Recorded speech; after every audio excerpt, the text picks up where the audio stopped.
Ora bem, quando nós falamos destas questões da ciência produzida hoje, das questões do acesso aberto, das questões da ciência aberta, nós estamos, na verdade, a falar de um processo que não é um processo que seja atual, isto é, falarmos na abertura da ciência não é um processo atual.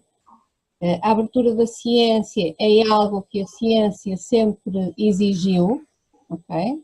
E, portanto, toda a literatura que foi produzida e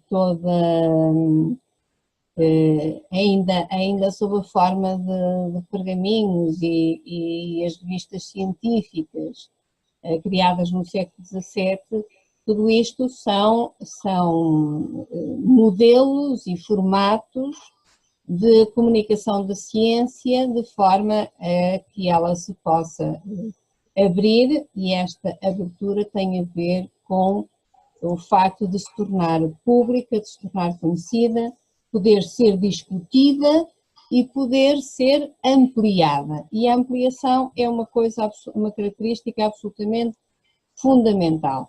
Eu nunca parto em ciência do zero, mas parto a partir de um conhecimento prévio que pode ser usado tanto para ser desafiado, como para ser continuado, como para ser completamente ignorado.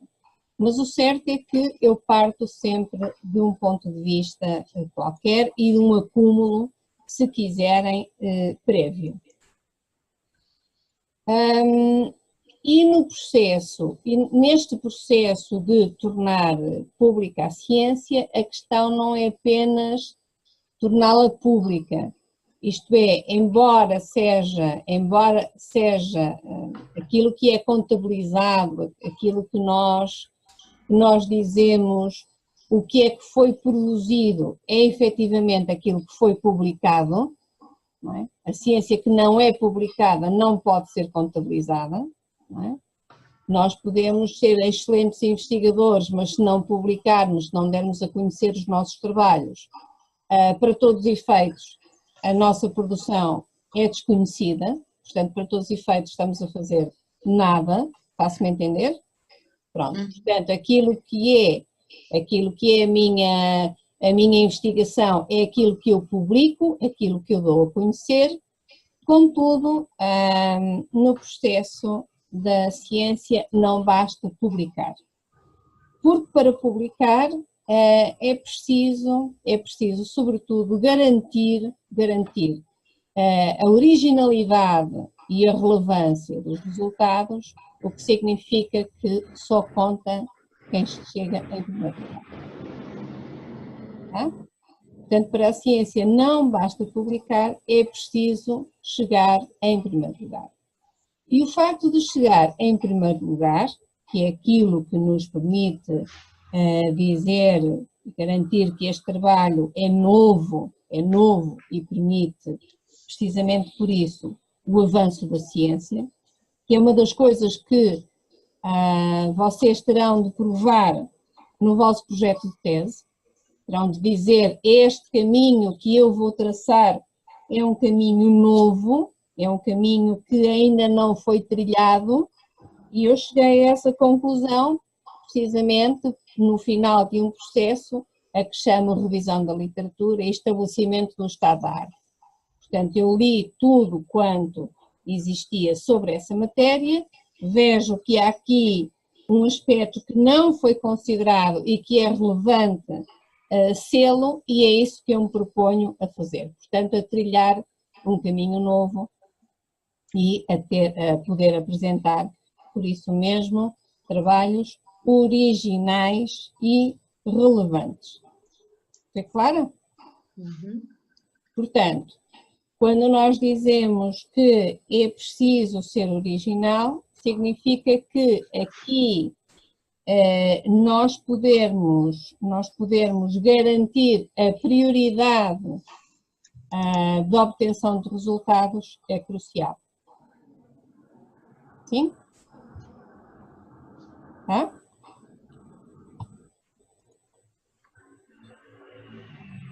Então, nós temos este problema, o problema de, por um lado, precisarmos de aceder à literatura prévia para podermos estabelecer o nosso próprio percurso e, por outro lado, termos também a possibilidade de dizer que chegamos em primeiro lugar.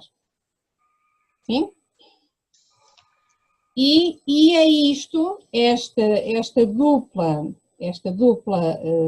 exigência, por um lado aceder à literatura que já foi publicada e por outro lado assegurar que sou a primeira a proclamar aquela conquista, não é? Para poder reclamar a prioridade da descoberta, são estas duas coisas que nós devemos ter sempre em mente quando falamos em comunicação da ciência.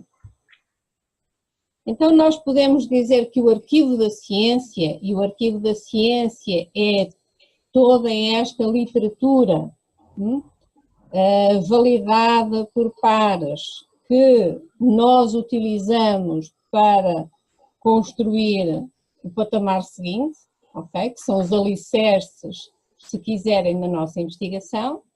Este arquivo da ciência requer um uso intensivo, mas a verdade é que este uso intensivo se encontra comprometido porque nós temos não uma abertura a toda esta literatura, não uma abertura global ao arquivo da ciência, mas esta ciência está encerrada em silos e esses silos são as revistas científicas de assinatura e as bases de dados proprietárias e tudo isto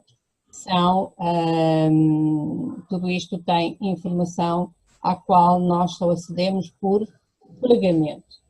Portanto, nós temos aqui um arquivo da ciência que não pode dar aquilo que poderia e, portanto, enclausurar informação que não pode ser usada para fins de investigação, educação e para promoção da inovação. Okay? E esta figurinha aqui do Einstein diz-nos basicamente isso, diz-nos que ele não pode dizer o resto da fórmula até que a revista seja publicada. Ok? Portanto, isto é um silo informacional. E isto tem apenas uma barreira, e essa barreira é o pagamento.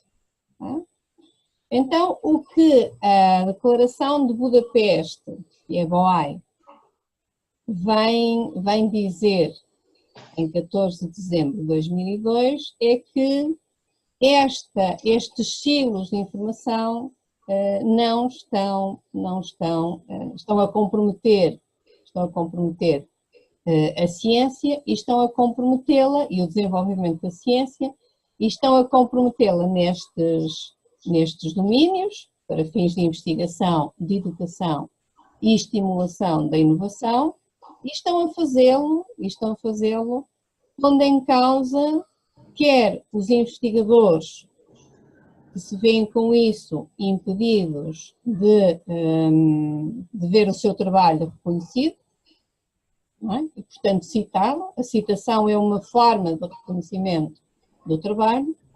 E, por outro lado, é também penalizado para os leitores, outros investigadores, que não conseguem progredir na investigação porque não têm não conseguem passar a tal barreira que é o pagamento. E isto naturalmente faz com que nós tenhamos aqui centros e periferias.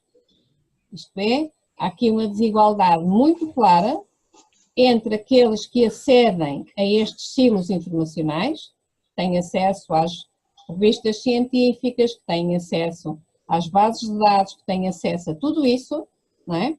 E já não estou a falar em laboratórios, nem estou a falar em pessoas, estou a falar simplesmente em informação e aqueles que não o têm, não é? Portanto, aqui há centros e há periferias e há uma desigualdade muito clara no que toca ao acesso à informação que depois se transforma também numa desigualdade muito clara no que toca à produção de mais informação. Estou a ser clara? Até aqui, alguma dúvida que queiram perguntar? Wendel, tem alguma dúvida? Algum comentário? Eu tenho uma inquietação. Então diga-me a sua inquietação. Mas eu não sei se a senhora vai falar mais à frente. É sobre o pré-print. Sobre o pré-print. Pronto. Isso. Como é que isso se encaixa nesse contexto? Eu vou deixar disponível para pessoas criticarem, mas isso para mim é bem novo. Como é que isso está se encaixando nesse contexto? Ora bem, o pré-print é aquilo que cada um de nós tem antes de submeter a uma revista ou antes de submeter para publicação, digamos assim, ok? Os direitos sobre o pré-print são completamente nossos, são completamente dos autores, não é? Aquilo é ainda nosso. Quando nós submetemos o pré-print para publicação, o editor pode pedir a cessação dos direitos. Okay? Pode dizer, bom, eu publico isto, mas doravante, e o senhor vai assinar aqui comigo um contrato de transferência de copyright, e doravante o senhor, se quiser usar isto nas aulas, se quiser usar qualquer parte desta informação, não é? Deixa de o poder fazer sem que nós o autorizemos a fazer. Ok? A única obrigação, ou o único direito com o qual permanece e que na nossa tradição é inalienável, é o direito de ser reconhecido por aquele trabalho. Okay? Mas qualquer exploração que seja feita daquele trabalho deixa de ser sua. Portanto, nós, quando nos é proposto uma licença para publicação ou uma cedência de direitos, temos de ter muito cuidado com aquilo que queremos assinar e que estamos a assinar, porque isso pode condicionar fortemente a disseminação do nosso trabalho. Está bem? Nós digamos que os trabalhos têm genericamente 3 formatos. Tem o formato pré-print, que é o nosso, tem um formato pós-print. O formato pós-print é o manuscrito que já reflete as alterações sugeridas pelo corpo de arbitragem, não é? Pelos especialistas que vão rever o trabalho e que vão dizer, bom, isto aqui não está bem, ali não está bem, sugiro isto, sugiro aquilo, ok? Isso é a versão pós-print. E depois tem o PDF do editor, que é já o manuscrito no formato final da revista, já com todos os dados da revista e com aquele formato, aquela configuração, aquele layout final. Há editores a que nós chamamos editores verdes, que lhe permitem colocar o pré-print no repositório, que lhe permitem colocar depois o pós-print no repositório, mas que lhe dizem o PDF é que não. Mas notem que o PDF é a parte mais irrelevante, não é? Nós colocarmos o artigo tal como ele sai na revista é relativamente irrelevante, porque aquilo que importa é a informação que está lá. E a informação é a mesma, o layout é que é diferente. E é isso que geralmente é impedido pelos editores. É a fixação do seu PDF no repositório institucional automático. Aquilo que diz o Stephen Harnad é, a proposta dele é, antes de colocarem isso nas mãos de uma revista para publicação, afixem logo no vosso repositório institucional, a versão pré-print, porque ainda são detentores dos direitos. Não? Isto não é completamente líquido, porque em algumas áreas, porque, sobretudo na área das ciências da saúde, porque existe uma tradição que foi levada a cabo por um editor de uma revista chamado Ingelfinger, e portanto essa é a regra do Ingelfinger, que considera a publicação prévia tudo aquilo que foi disseminado antes da publicação de um trabalho, mesmo que seja numa conferência ou uma coisa assim, ok? Mas isso já são, digamos assim, condicionantes de áreas científicas. Respondi à sua pergunta, Wendel? Sim, respondeu. Acho que alguns questionamentos que eu vi sobre o pré-print é quando você disponibiliza ele numa base de dados, para que aí eu acho que eu não sei em que momento que vem a crítica, para que você seria semelhante à comunicação. Agora, só que dimensionado por essa base de dados, onde pares e outros vão fazer críticas em cima daquele pré-print. Meu artigo, meu trabalho ainda não acabado. Então, assim, alguns questionamentos que eu ouvi eram justamente em questão da figurinha do Einstein. Eu disponibilizo isso de uma maneira bastante disseminada nessas bases de dados temáticas por assunto, para que todos possam ver. E ficou essa questão. Olha, disponível, mas eu não tenho controle sobre ela.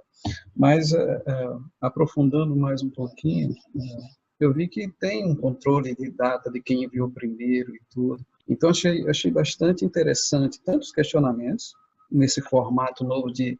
Eles compararam, onde eu li, que é uma comunicação, aquilo é uma comunicação, né, para que as pessoas possam debater. É isso mesmo, é nessa linha, que a senhora entende em relação a essa divulgação prévia? Ora bem, essa divulgação prévia tem a ver precisamente com um dos aspectos que eu falava há bocado, lembram-se? Assegurar a prioridade. Se nós quisermos publicar um trabalho numa revista, nós estamos a falar de meses. São meses. Eu submeto, depois a revista tem que arranjar árbitros, depois os árbitros têm que arranjar tempo para ver o meu trabalho, depois mandam-me propostas de sugestão, depois eu respondo aos árbitros, depois volto a mandar, depois eles voltam a rever, e até se chegar a um consenso sobre aquilo que é o trabalho final, passa muito tempo. Quando nós, e ao passar muito tempo, significa que se alguém publica primeiro, acabou, danou-se. Acabou. Nós podemos vir a publicar aquele trabalho. Mas já não somos obrigatoriamente citados, como seríamos caso tivéssemos sido pioneiros. Um pioneiro tem de ser sempre citado, não há hipótese, não é? Ele vai ser sempre citado. Foi o primeiro a estabelecer X. Mas o segundo e o terceiro, já não. Então, o facto de nós afixarmos num repositório, que é uma base de dados, não é?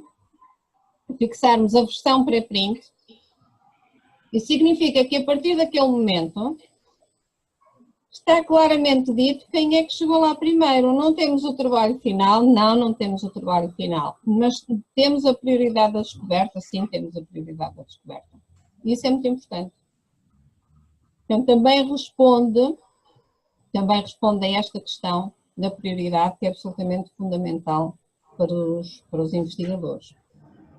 Não é? E este foi o modelo, este modelo este modelo de disseminação, digamos assim, ele tem origem não nos repositórios institucionais, mas no repositório temático, que é o archive do Paul Ginsparg, na área da física. E, portanto, a partir da altura em que alguém daquela comunidade de práticas, não é, deposita o trabalho, já toda a gente fica a saber que ele chegou lá. Ok? Está bem? Lembrem sempre, não há medalha de prata. Em ciência não há medalha de prata. Está bem? Pronto. Então, quando nós olhamos para aqui, para estas duas propostas, esta proposta da Via Verde é a proposta original, digamos assim, e é a proposta original porque, à época, em 2002, ou a partir dessa altura, começaram a aparecer algumas experiências que seriam revistas onde os artigos ficassem imediatamente disponíveis,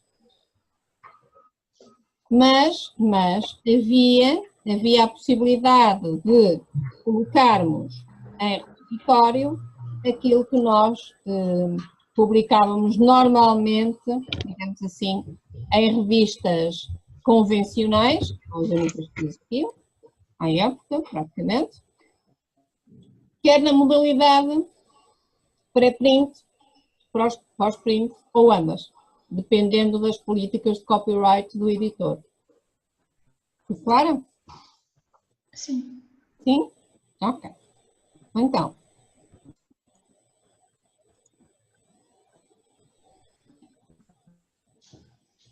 porquê que estas assimetrias começaram a ser muito, muito graves? Estas assimetrias no acesso à informação.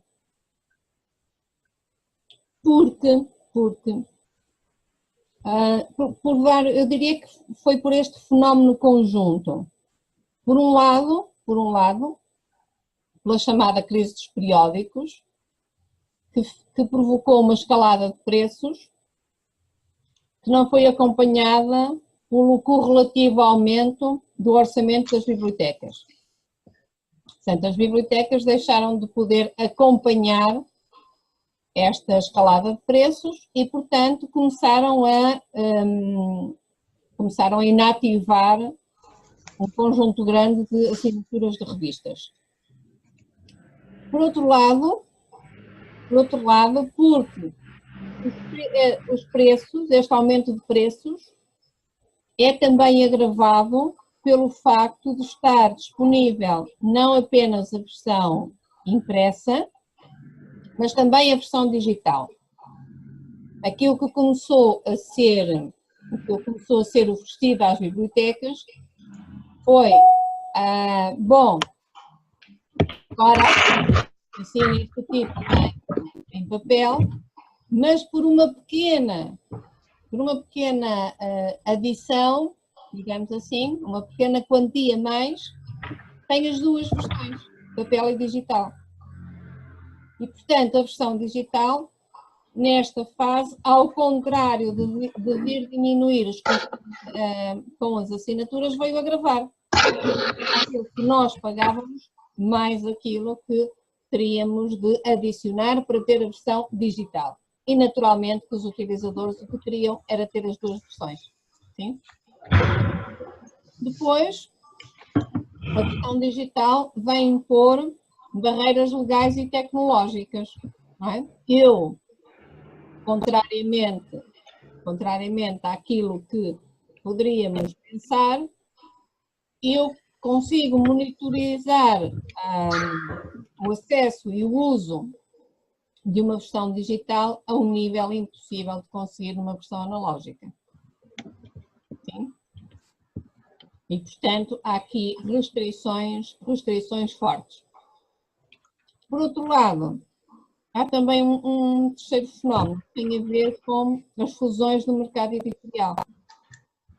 O que acontece é que as editoras científicas começaram a fundir-se e isso faz com que pequenas casas editoriais sejam adquiridas pelos gigantes dos editores, entre os quais o mais conhecido é Elsevier. Okay? Elsevier chegou mesmo a ser condicionada na Europa para a aquisição de editoras, porque isso lhe ia praticamente criar uma situação de puro monopólio sobre algumas áreas de conhecimento, porque detinha todos os títulos dessa área. Então, esta crise dos preços, este problema de custos, converte-se numa crise de acesso, não consigo comprar, portanto não consigo aceder, e para os investigadores que publicam nestes títulos, converte-se também numa crise de impacto. Não é? Se não me leem, não me citam. Não? Estão a perceber o problema? Se não me leem, não me citam. E então perde toda a gente. É uma coisa onde toda a gente perde, ninguém ganha. Então, o acesso aberto vem precisamente, quando nós falamos em acesso aberto, nós falamos fundamentalmente no acesso aberto à literatura científica, isto é, ao material que nós precisamos aceder para fazer a investigação. Com a passagem do tempo, nós vamos ficando, notem, a BOAI é de 2002, nós estamos em 2018, com a passagem do tempo, nós vamos sendo mais ambiciosos e vamos começar a falar nesta necessidade de abertura da ciência, de todo o processo da ciência e não apenas no acesso aos resultados das publicações. Okay? Nós dizemos que o ciclo da comunicação científica é um ciclo complexo, okay?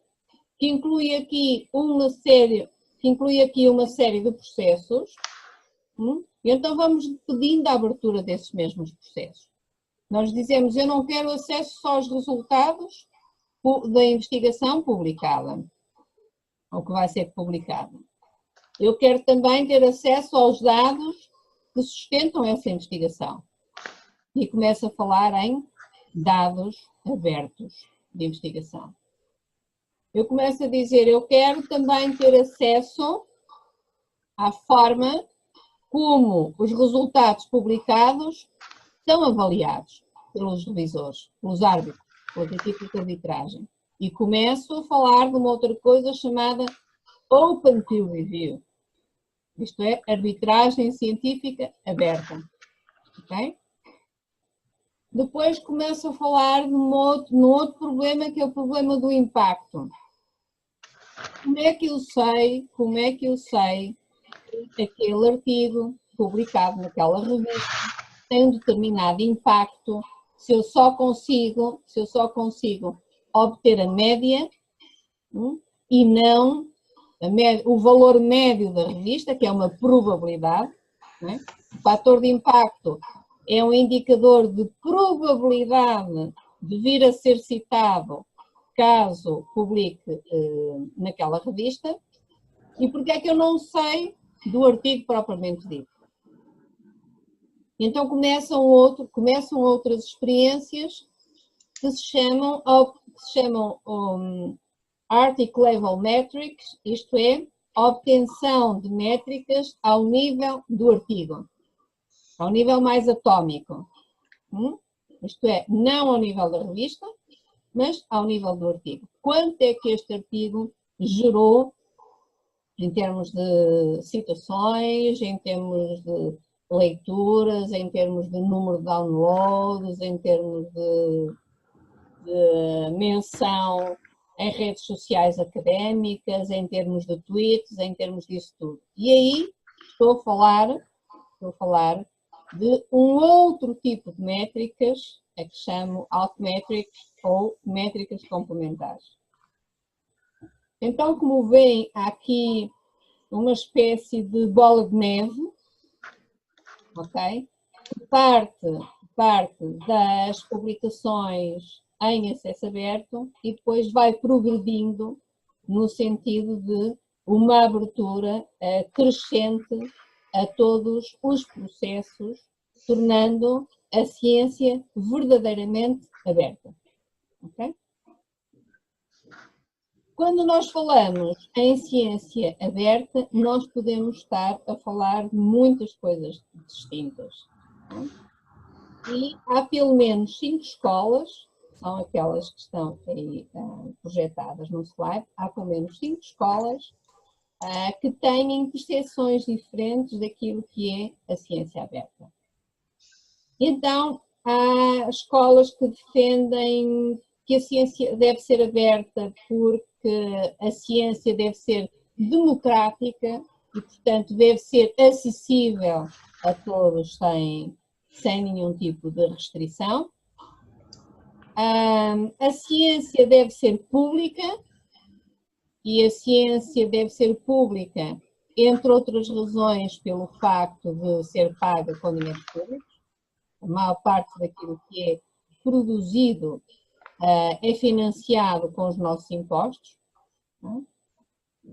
A ciência deve ser pública porque, agora já numa perspectiva pragmática, a ciência deve ser pública porque, pelo facto de o ser, permite-nos ser mais eficientes, a construir mais conhecimento e a enfrentar os grandes desafios que temos na atualidade.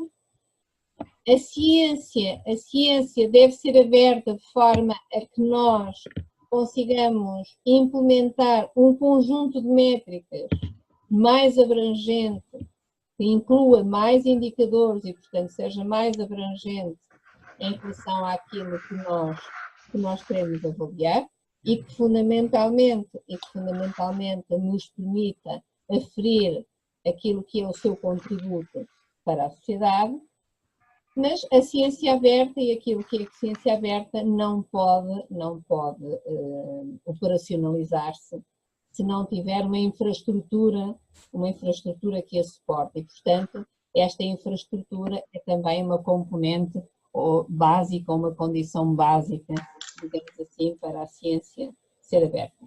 Portanto, há aqui uma série de temas e uma série de problemas, mas a ideia que eu quero com que fiquem é que a expressão ciência aberta é uma expressão guarda-chuva para coisas muito diferentes, o que significa que sempre que falarmos em ciência aberta devemos dizê-lo e devemos também, preferencialmente, se optarmos por alguma destas vertentes em particular, ter o cuidado de identificar.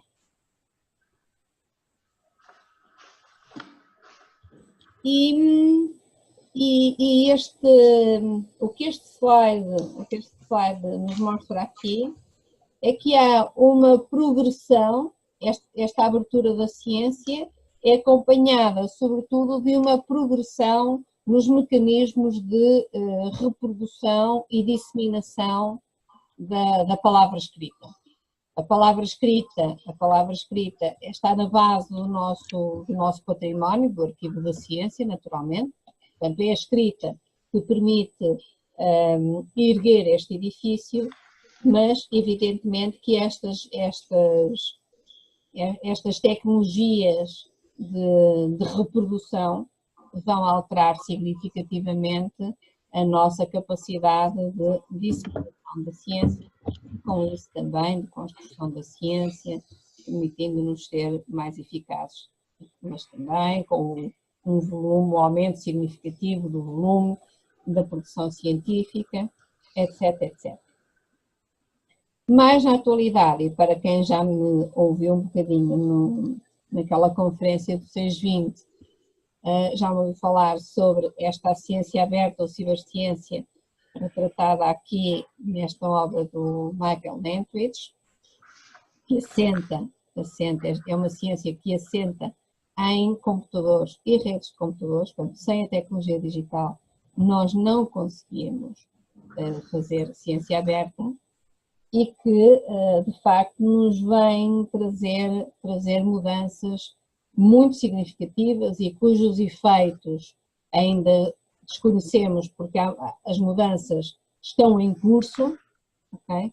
Daquilo que é a produção da ciência e daquilo que é também o reconhecimento da ciência, a avaliação da ciência, a publicação da ciência. Cada vez mais se fala em nanopublicações e medições ao nível nano, etc. E, portanto, fundamentalmente, aquilo que nós estamos a falar é de uma tecnologia que vem facilitar aquilo que é a produção da ciência e vem estimular aquilo que nós podemos chamar redes de colaboração distribuídas ao nível mundial. Nós hoje temos tecnologias que me permitem colaborar com toda a facilidade com qualquer pessoa de qualquer parte do globo, desde que naturalmente esteja assegurado o acesso à tecnologia digital e à rede mundial de computadores. Isto sem internet não funciona. E, portanto, de cada vez que nós temos estes saltos no registro e na disseminação da palavra escrita, temos também saltos na forma como nós produzimos o conhecimento.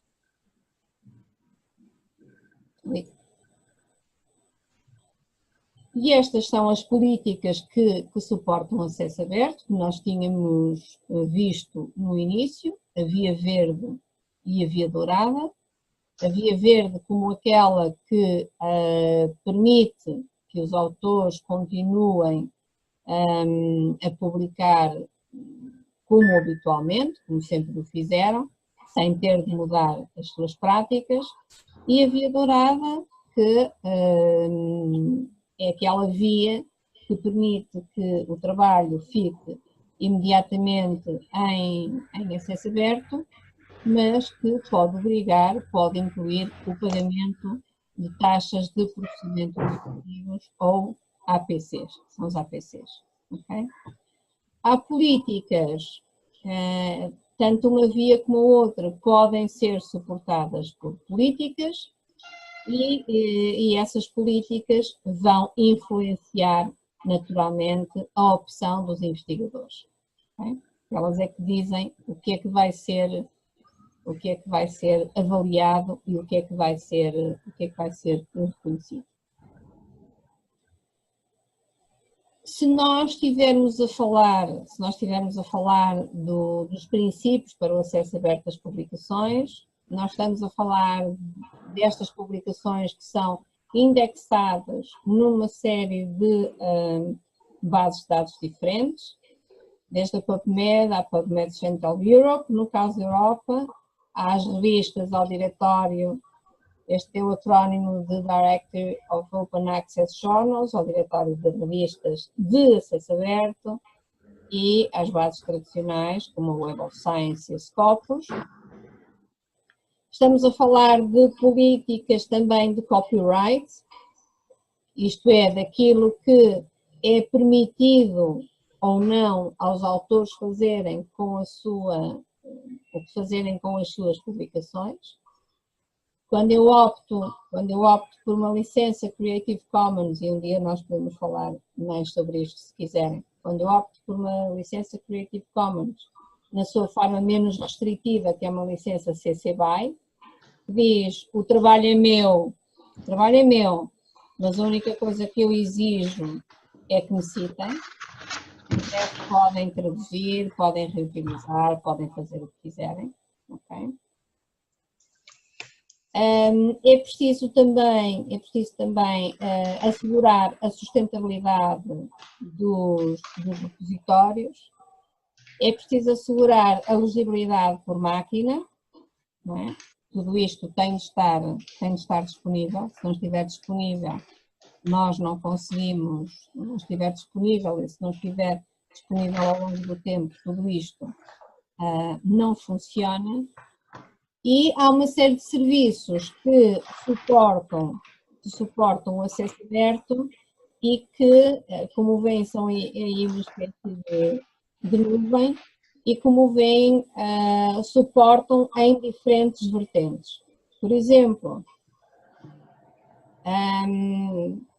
o ORCID é um identificador único de autores.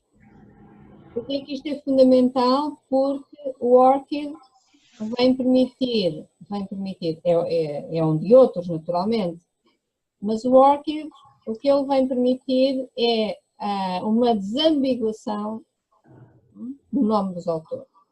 Portanto, quando eu publico com o meu ORCID, ainda que existam mais 30 Maria Manuel Vaz por esse mundo fora, só existe uma com aquele identificador. Portanto, os identificadores únicos para os autores, os identificadores únicos para as agências de financiamento, os identificadores únicos para os trabalhos são aquilo que permitem ligar, começar a ligar e começar a dizer que este autor que tem este identificador foi financiado, tem aqui um trabalho financiado pela agência X, e o trabalho tem o identificador Y. Estão a ver? E, portanto, há aqui uma clareza, digamos assim, de quem é quem no meio deste processo. Que à medida que tudo isto, notem que à medida que tudo isto se verte para o digital, nós vamos perdendo amarras. E, portanto, é preciso ligar todos estes átomos de informação. Depois temos serviços de indexação e resumos, como o DOAS, que nós falamos há bocado, como a PubMed nos Estados Unidos, ou a PubMed Europe, como o diretório, é o mesmo diretório, só que não é para revistas, é para livros, ou como a iniciativa europeia OpenAir. Então, são serviços de indexação e de resumos. Temos serviços de suporte e disseminação, e aqui, por exemplo, o Sherpa Romeo. O Sherpa Romeo é uma base de dados que agrega também dados de Portugal e dados de Espanha, por exemplo, e que nos diz qual é a política de copyright de uma determinada revista. Okay? Se é verde ou se que cor é que tem. Okay? A verde é boa. Está bem, Wendell? Se for verde, é bom. Se tiver outras cores, começa a ser mais complicado. E o verde é tal que permite pré-print, pós-print, não PDF do editor. Mas isso para nós também não interessa nada. Depois temos os repositórios. E os repositórios são repositórios que geralmente assentam em ferramentas como o DSpace, ou o ePrints, ou o Fedora. Isto são, digamos assim, ferramentas à base de dados que suportam o repositório. Depois, o Archive, estamos a falar de um repositório, do primeiro repositório mundial temático, ok? E estamos a falar do Zenodo, que é um repositório de dados de investigação. Portanto, temos aqui repositórios de vária natureza. E tudo isto são serviços que suportam o acesso aberto e que suportam naturalmente a ciência aberta. Se tiverem alguma questão, parem-me. Eu posso estar a falar sobre isto horas, está bem?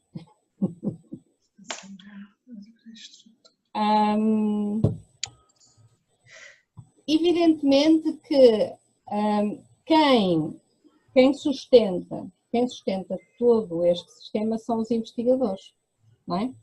São eles que leem, são eles que investigam, são eles que escrevem, são eles que colaboram em rede, são eles que partilham. E, portanto, os investigadores são sensíveis e têm mesmo que o ser, porque disso depende a sua carreira e a sua sobrevivência, são sensíveis àquilo que é a sua prestação, ou o seu reconhecimento, se quiserem. Não é? Portanto, quando nos dizem como nos vão avaliar, nós somos muito sensíveis a isso. E quando essa avaliação, começa a atingir uns contornos que são um bocadinho, se não bastante enviesados àquilo que deve ser o processo normal da ciência, isto começa a resultar muito mal. E o que acontece quando nós falamos da avaliação da ciência, o que acontece é que nós fomos,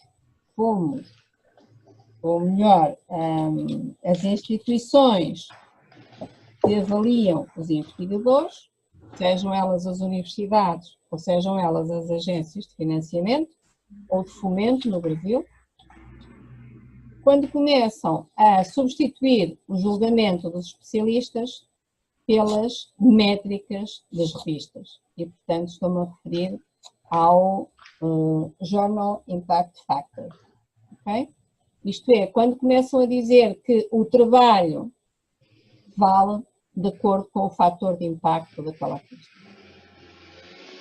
E isso faz com que os investigadores passem a ter como alvo as revistas melhor posicionadas, que são aquelas que também melhor posicionam o seu trabalho. Isto não é as revistas melhor posicionadas, é também uma coisa relativamente complexa de classificar, porque nós podemos manipular anualmente o fator de impacto de um dado título. E, portanto, esse fator de impacto não é uma coisa neutra, é uma coisa que pode ser manipulável, e se é manipulável, provoca ali um enviesamento em relação àquilo que a revista é. Isso fez com que, por exemplo, em 2012, numa conferência, um conjunto amplo de investigadores declarasse, não é? Fizesse a declaração chamada DORA, que é a forma, é um conjunto de recomendações que estabelece um modo como a avaliação deve ser feita.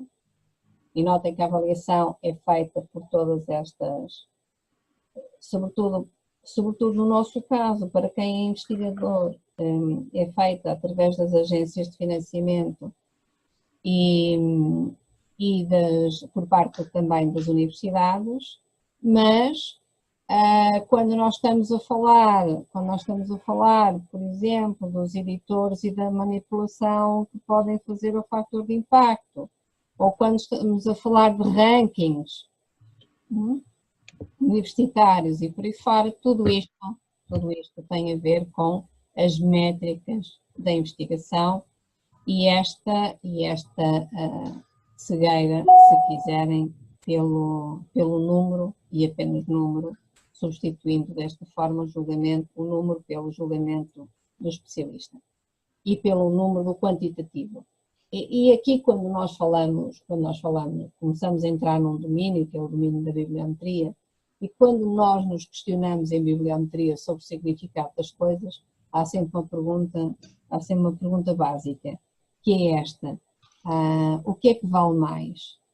O artigo seminal do Einstein ou 300 artigos de física? O que é que vale mais? Então, o julgamento do especialista é aquele que responde a esta questão, em que o quantitativo, o puramente quantitativo, não pode sobrepor-se ao qualitativo. Até poderia um especialista dizer, pois apesar de apenas ser este artigo seminal cria um campo novo na física. Faço-me entender? Então, o que diz esta declaração de DORA é seguida por outro manifesto, que é o Manifesto de Leiden.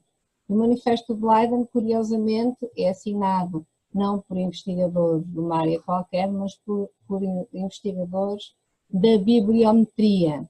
Portanto, são gente que se dedica à avaliação da ciência nos diferentes níveis. E a primeira coisa que eles dizem é que a avaliação quantitativa deve suportar a avaliação qualitativa. Portanto, elas devem sempre informar-se mutuamente. O facto de nós termos um indicador quantitativo pode ajudar-nos, como especialistas, a decidir entre duas coisas, sim? E não ser uma avaliação completamente subjetiva, ok? Mas é um apoio, não é uma substituição de. Isso é que é importante. Por exemplo, é importante que a avaliação individual dos investigadores, esta é aqui a número 7, se baseie na análise qualitativa do portfólio dos investigadores. E posso-vos dizer, por exemplo, que neste momento, nesta fase de avaliação, das bolsas de doutoramento para 2018, a recomendação para os painéis foi a de que a avaliação individual dos investigadores deveria ser baseada na análise qualitativa do seu portfólio. Portanto, já a dizer de uma forma muito clara que a quantidade e as medições das quantidades não deveriam ser consideradas na avaliação. Um outro problema que se coloca muito aos investigadores, que está aqui enunciado na recomendação número 3, é esta, muitas vezes aquilo que é de interesse local, isto é, problemas de investigação que têm interesse local, sucumbem àquilo que são os grandes temas da investigação internacional. E se isso não for tido em conta e não for protegido, vai fazer com que os investigadores tendam a não tratar destes temas de interesse local para entrar no mainstream da investigação internacional. E isso pode ser profundamente mau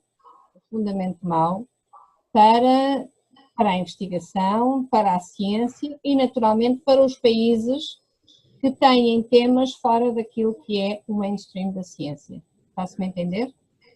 Portanto, quando nós estamos a avaliar a excelência da investigação, não deve ser porque ela é de relevo internacional que é boa.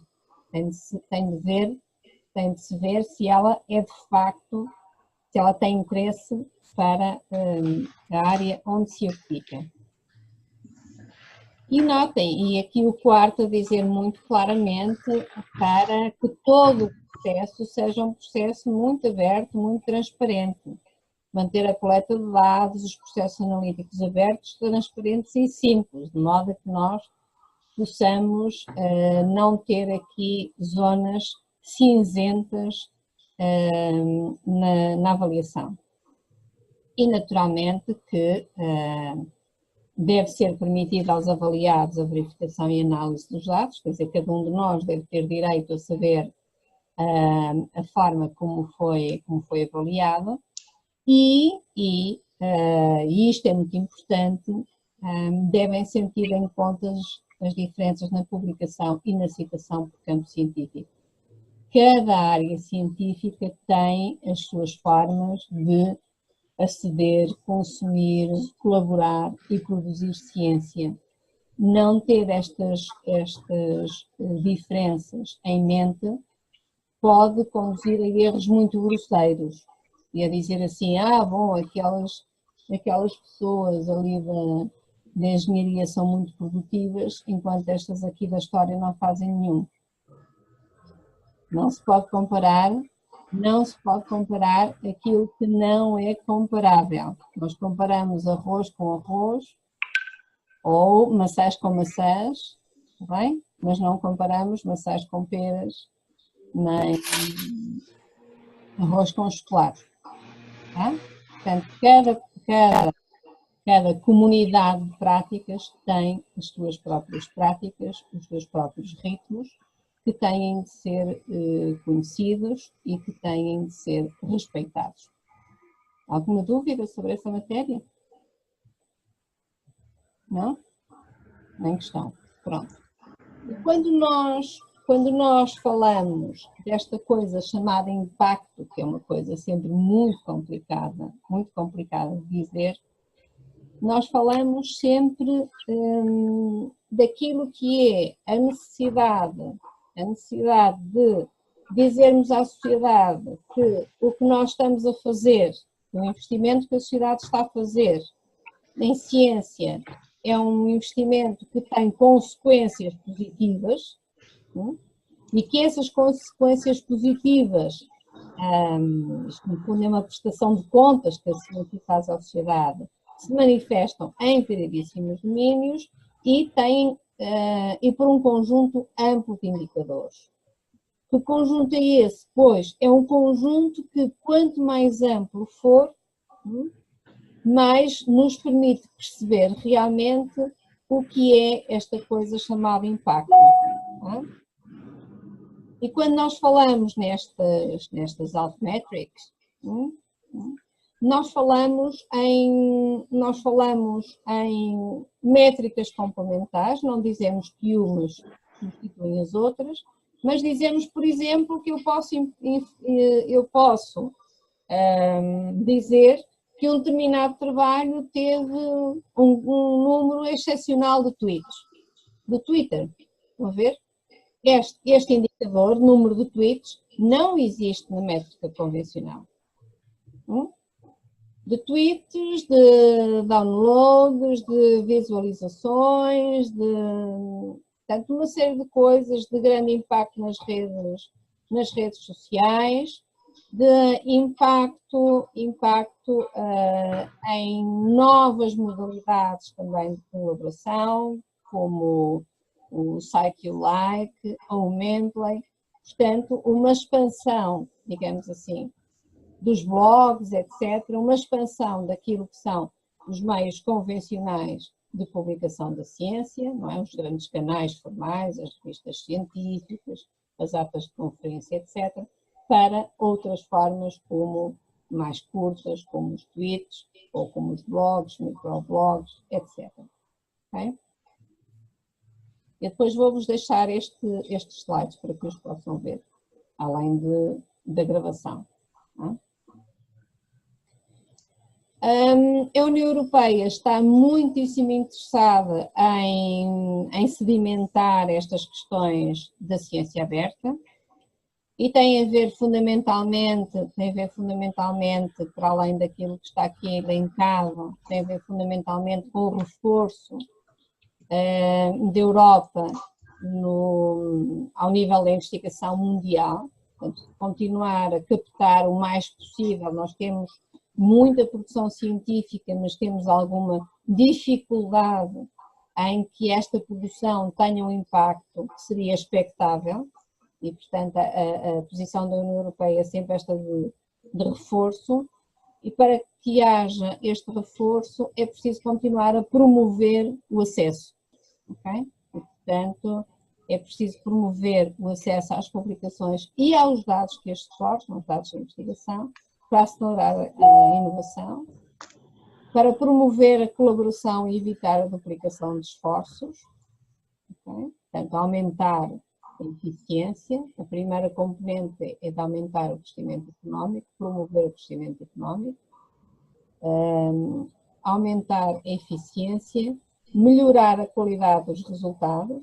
Eu, com mais acesso à informação, consigo evoluir mais rapidamente, e aumentar a transparência do processo, envolvendo os cidadãos no próprio processo de construção da ciência e a sociedade em geral, que percebe naturalmente onde estão a ser investidos os seus impostos. E então começam a aparecer novas formas de construção da ciência, não apenas aquelas que eu falava há pouco, que têm a ver com a promoção de colaboratórios, por exemplo, que estão fisicamente deslocalizados, ok? As tais equipas que podem estar em diferentes países ou mesmo continentes. Mas quando eu olho para este projeto, por exemplo, aquilo que eu estou a falar fundamentalmente é de um conceito que aparece agora, que é a ciência cidadã. A ciência aberta ao cidadão e, portanto, o cidadão comum enquanto uma parte ativa do processo de construção da ciência.